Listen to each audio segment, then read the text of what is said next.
कंत्राटदारांनी जी काही कामं थांबवली होती हे खरंच आहे की आपल्याकडे इलेक्शन आलं त्या दरम्यान आपण जवळपास 2-3 महिने कंत्राटदारांचे बिल देऊ शकलो नव्हतो।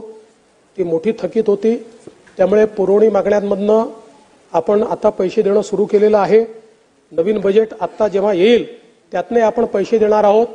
कंत्राटदारांचे पैसे हे त्या ठिकाणी देण्याच्या संदर्भात अर्थमंत्र्यांनी पुढाकार घेतलेला आहे।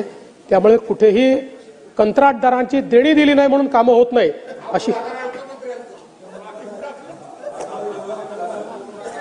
अरे बाबा, तिजोरीची चाबी त्यांच्याकडे आहे ना।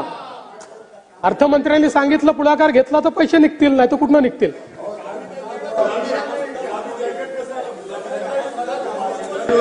अर्थमंत्र्यांनी शिवून दिलं, अर्थमंत्र्यांनी शिवून दिलं म्हणून हे जॅकेट आहे। जरा शांत शांत शांत शांत। अध्यक्ष महोदय, महाराष्ट्र शक्तीपीठ महामार्ग हा एक अत्यंत महत्वाकांक्षी असा महामार्ग आहे जो